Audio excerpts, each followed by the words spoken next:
Welcome to Arcturian Philosophy. Now, I was taking a look at some of the views on the channel, and I realized, it seems like the most popular topics would be the Ashtar Command. I can talk a lot about that because I work there. Well, actually, I'm not allowed to talk very much about that, actually. And I was shocked to discover, a lot of people are interested in Reptilian, Gray, AI, and the things that I learned while imprisoned that your average person wouldn't know because I was the first human to ever survive that kind of imprisonment. Let me go through a quick recap. So, what happened was I am basically a ground agent. What's called a ground agent. I'm an Arcturian starseed, but I also possess apparently Arcturian DNA. In a small percentage, in some sort of 6%, very minimal amount.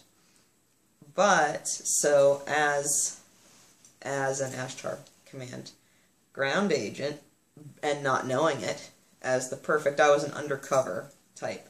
So, I had no idea that that's what I really was doing, and I had no idea that this is why my life is getting systematically screwed up. It's because the powers that be know that I'm one of these people. They're watching me.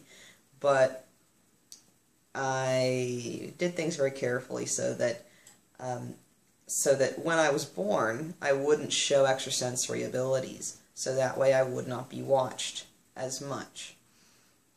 So, to take things into the present, what happened was I discovered within a few weeks of Agenda 21, of when it would have happened, of the brunt of everything that would have made everything go haywire, I discovered that, Agenda 21 is real. Okay, I have to do something about it. And so, all amazingly I did about it, I'll show you guys actually, what did I do? We're going to pretend, for the sake of the camera.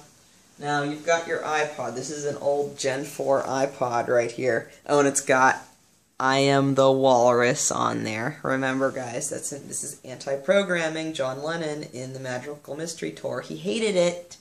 So, because he was having reptilian gibberish spouted at him constantly, he made up his own. But, what I did, which ended up causing a bunch of people to attempt to assassinate me, is all I did is I swung this around like this, exactly like you're watching, with the song Exodus by Bob Marley playing, and I felt within me the idea, at the end he's saying, move! How they're leaving Egypt. We know where we're going, we know where we're from. You guys are all confused. This gets into Reptilian, Gray, AI programming and how they live in a total world of confusion. But we know where we're going. We know where we're from. And this, see, I didn't really understand it at the time, but this creates a frequency. It creates a spiraling out. And I was holding the headphones of it, so I would be listening to it and holding the headphones while swinging it. And I had no idea how I got the urge to do this. Absolutely no idea. And the reason that it's important that it's a Gen 4 iPod is that I think most of us have figured out that iPod technology has something to do with the AI, basically. Everybody that I see who was really, really hooked up to the artificial intelligence systems has their biological triggers ingrained, which means you see reptilians and they do this randomly, or random stuff like that. That's what I call a biological trigger, or some sort of, it's a biological cue to notify other people of what you're doing, or subconsciously if you're thinking, I want to break out of this, I want to break out of this, and you say, yeah, kill those humans. That right there is supposed to tip off other reptilians that you're becoming you're becoming a problem, that you're rebelling.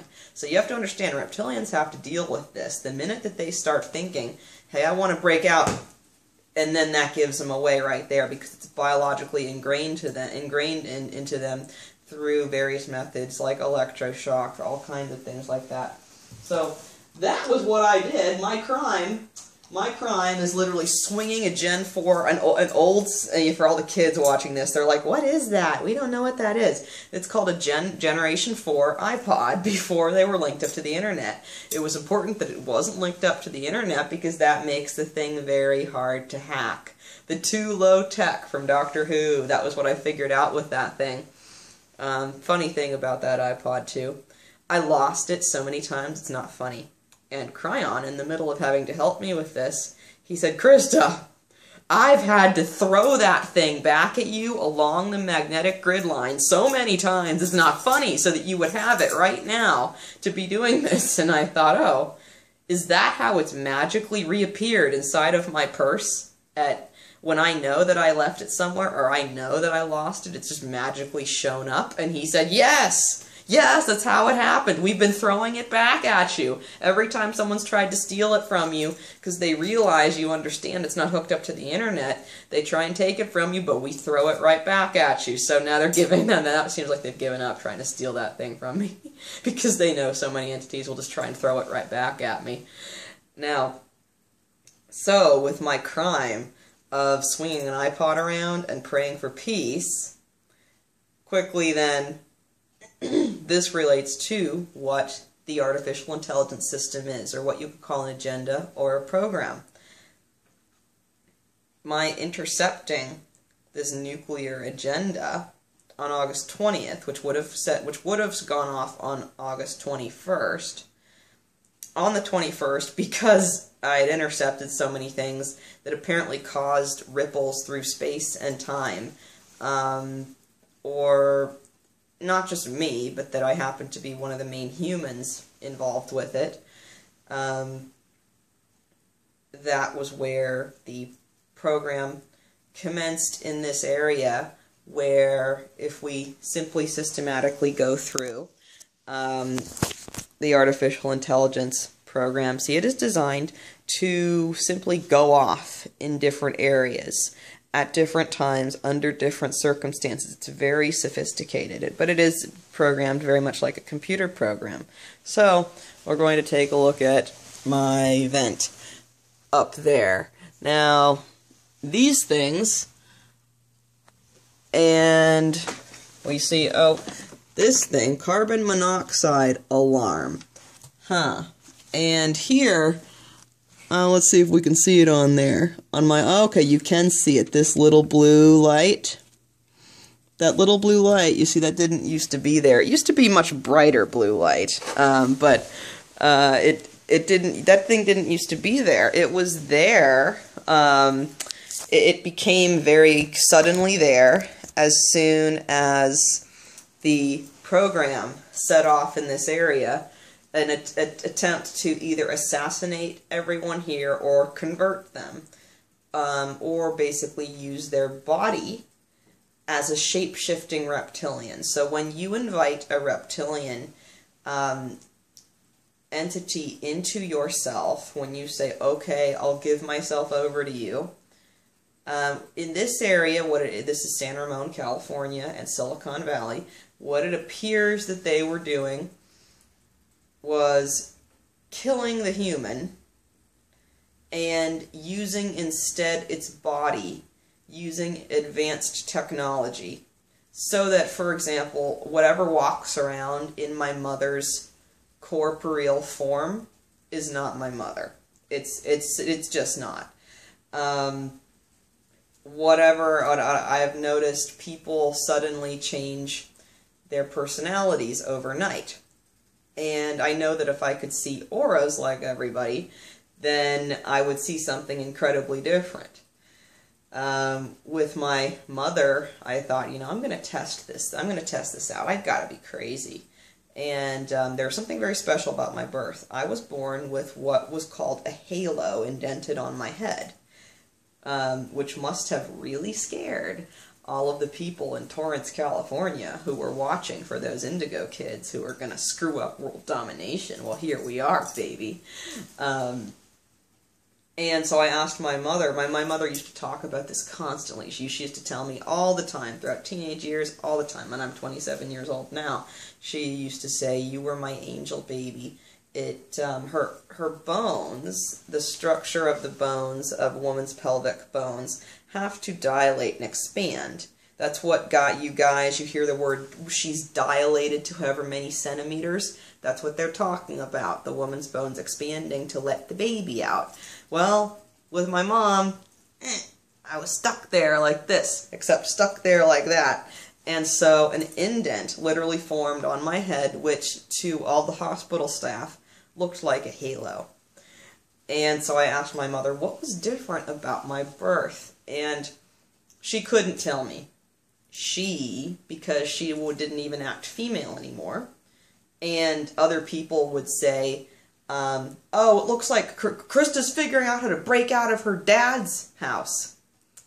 And I think to myself, my biological father lives in Los Angeles, California, and I have not spoken to him since at least the age of 19. So almost 10 years or more. That makes very little sense. But then I find deeper down the rabbit hole, it seems like my father invited one of these entities in a long, long time ago. And that was where this entity failed to program me as the firstborn child. I was highly coveted, and as a female, think Dune fans, as the females being coveted as energetic superiors. Well, I was coveted to be some sort of intellectual slave, and it just didn't work. So, that brings us to what happens. So what happens? I swing my iPod around to stop nuclear war. The next day, everyone and their mother is doing something weird to me to assassinate me. The mail shows up, it's been tampered with. Obviously, there's something carcinogenic in it. And I almost die. I spend 3 days almost dying, practically. Well, I spent quite a few days almost dying, but being infected with flesh-eating bacteria. When I say that, I don't mean like, oh, you notice a rash. I mean, you notice a slight prickling sensation, and then you look down, you see nothing wrong, and then 2 minutes later, you look down and you see a huge, you see some huge, red rash grown up you. Yeah, what you would call some sort of super-engineered flesh-eating bacteria. All kinds of different things that they attempted to expose me to, which didn't work, including carbon monoxide at the same time. So, how does this tie in with what Reptilian Gray programming is? So, at the time, I was still falling through the rabbit hole, thinking, okay, I'm Alice, and I'm surviving somehow. A little gray thing that looks like Yoda with ears outside said it wanted to shoot me, because of what I did. So, what's up with this, you guys? I learned, things about the artificial intelligence are mostly things that I learned while in the middle of possession attempts, or while, after this happened, after my mother was possessed, she came over and she tried to coerce me to go to the hospital, because I've been exposed to so much chemical and biological warfare that you would think maybe the hospital would be helpful. But, oh, whoops. Forgot that the hospitals are all controlled. Didn't realize at first that, oh, as a baby I was caught as an indigo Arcturian coming into the Los Angeles area. Uh-oh, they followed me my whole life. So I finally say okay to this, and then I quickly realize inside the hospital, uh-oh, something really horrible is about to happen here. And sure enough, they imprison me, against my will for 17 days. And so what I know about are the artificial intelligence aspect of the reptilian and gray mindsets. First, we have to get straight who's who. I say gray and reptilian to make it simple. Yeah, there's billion kind of gray. There's some that are like floating heads with however many tentacles or something. There's some that are a little bit taller than me. There are some that are like 4 feet tall and like evil Yoda looking, and there's one thing that you're always going to find in common: they've always got kind of a pale grayish color skin of some type, and big black eyes. You're always going to notice that feature. It seems to be in common with them until you get to the human hybrid yells, because they're human. Human hybrids. Human! Yeah.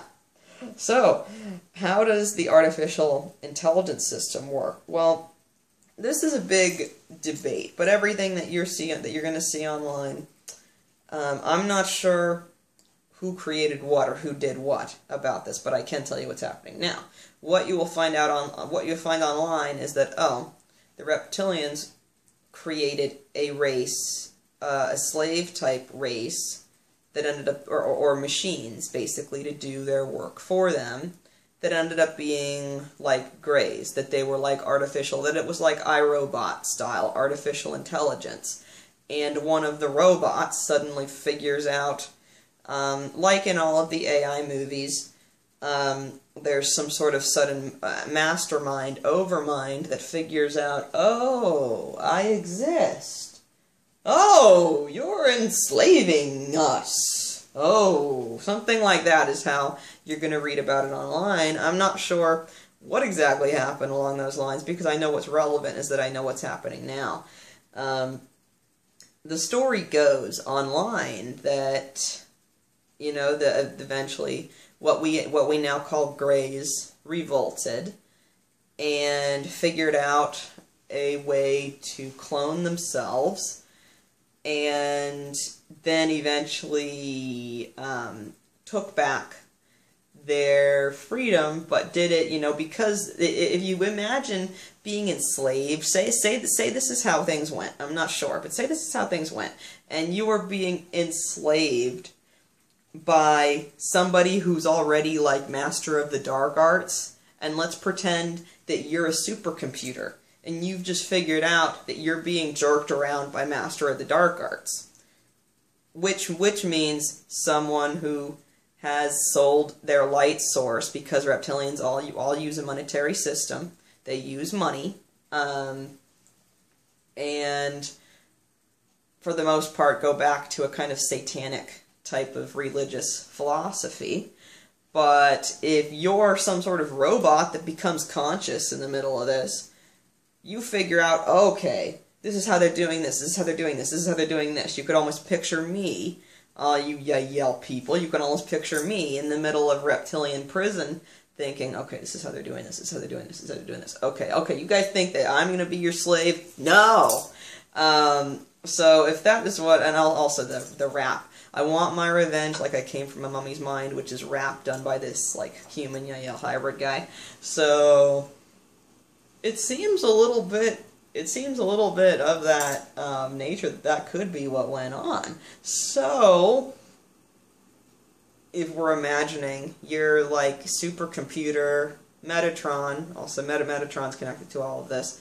I'm going to figure that out and do some sort of video on it eventually, because Metatron is totally connected to the dark side stuff, because now when I've got Cryon with me and I say, hi Metatron, I'd like to talk to you, I get answers back like, I don't want to talk to you.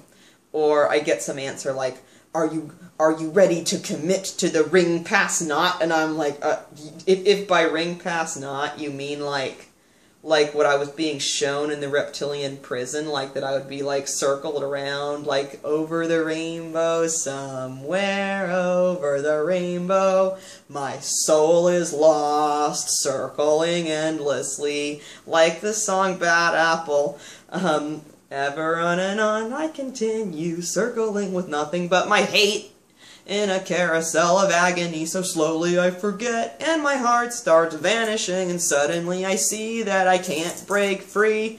I'm da-da-da, you know, go on, I know the song, but I won't sing it for you all. I said, if that's what you mean, then no. Because for Ring Pass Not, for all you guys who have read Metatrons, all you need to know, our Mackenzie one, when you get to the ring pass not stuff, if you were thinking, that sounds weird, it sounds weird for a reason. I would get shown in my mind, Krista, this is what the entity means. It's like the game Monopoly here, and you know, remember the game Monopoly where you don't pass go or something? There's a part of the game Monopoly, you remember, where it's called don't pass go? What this entity means is the ring pass not, as in don't pass the ring. Get stuck in the loop. Get stuck in this loop. Don't pass over it or do anything like that stupid. Oh yeah, don't become sovereign. Become stuck in the ring cause and I'm stupid so I shoot myself. Then I do it all over again and then I screw people over and hex them with the mirror. Like that's what it is. That's what I had to endure. So what I've observed with this AI system that's going on, the Greys have a bit of an AI system designed to keep them alive, but it appears that they themselves understand that it's not quite working straight. They can also understand that just by looking and saying, it's not dead yet. What are my orders? Okay. Oh, wow. A lot of you hackers just thought that was pretty funny, because it is. Okay. Do you want orders, or do you want to use your own brain? We can, you can do either thing, but I think the using brain part is kind of better. Yeah. So what appears to have happened now is the part of the way I survived in a reptilian prison, which was at, again, John Muir Medical Center, Concord, California. The Behavioral Health Center is not really a behavioral health center. It is a place where reptilians, inhuman guys, are brought when they're misbehaving. Or, if a human is misbehaving, whether controlled or uncontrolled, they're brought there to straighten them out. And if the person is a human who's decided, I'm not going along with any of you guys, the idea is to kill them. I was the first one to ever survive, which one of the charge nurses admitted to me, to my face. And actually another one came down, sat down right in front of me like this, and looked at me, and said, how does it feel to be famous? And I thought, you guys really are serious. I am actually famous over this stuff.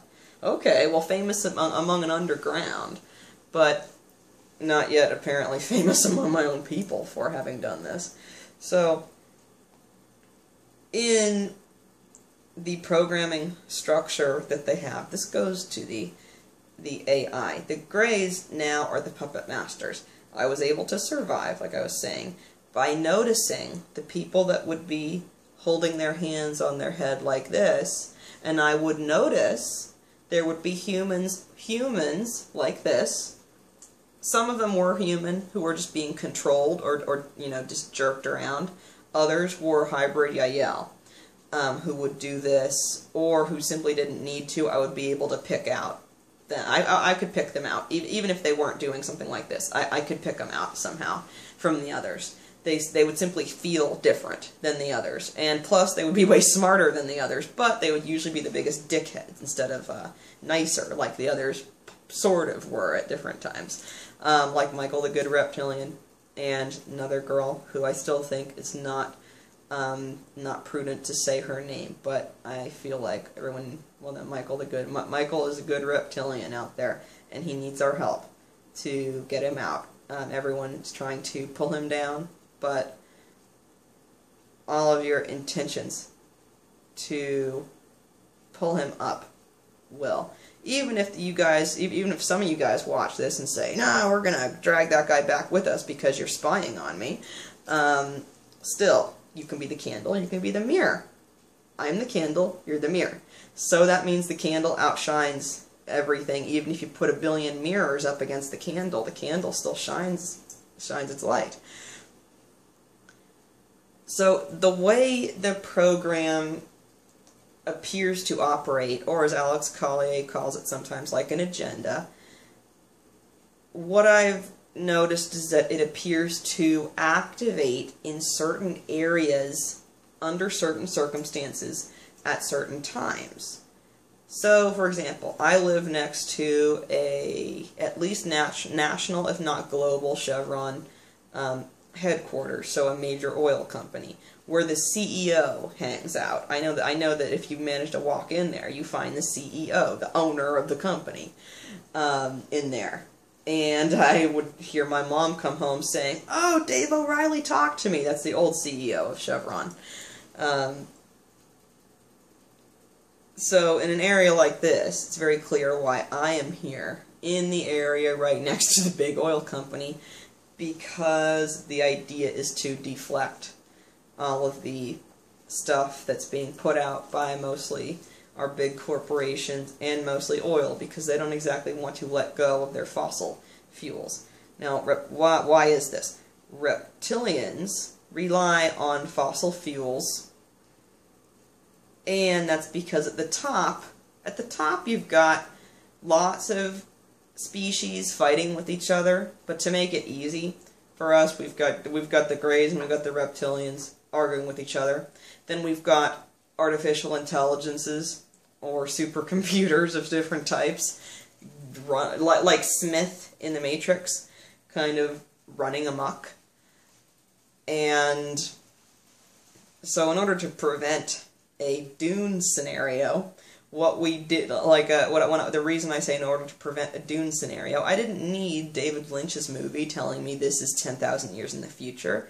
I could actually tell, oh no, it's 26,000 years in the future, because as soon as I picked up the book, I was like, oh, this is supposed to be one more rotation around our central sun. I understand. And so in order to avoid the Dune future, that's put there into popular culture to make us create it. So what we do to change that, to avoid all of that, is simply use our own intentions. But okay, so the particular issue with gray artificial intelligence, this is also how they appear to program you. The word program is used on purpose because this goes back, I'm being shown, this goes back to a machine code of ones and zeros. At one point, I managed to kind of make friends a little bit with one of your interesting, like for you guys who have seen them, they're like the little Yoda looking ones. They're the really tiny ones who have something of a body. You can kind of see it, but they've got the little ears, and they look like Yoda, but they're gray colored. Okay, like those. I managed to actually sort of befriend one of those, and it explained to me that its language was something basically like machine code, like ones and zeros, and that this was how the program was being propagated. Also, what you will find on YouTube is that the school system is designed to program the human mind, just like we're learning that, oh, a crystal is programmable with intention. The human mind is so plastic that it's programmable with intentions. But the point is that we want to avoid said programming. So we have to go to the source. One thing we have to understand is that, first of all, the reptilians are programmed out of their mind. Half the time they don't even know what's going on. Or as if you are in a town full of them, like I am, in San Ramon, California, where the headquarters is, if you're in a town full of them, then you begin to notice they have a hierarchy, a very distinct hierarchy of sorts. And So after this, I'm going to take you to part 2 to just what did my mother say, which outright proves that what I'm saying is true.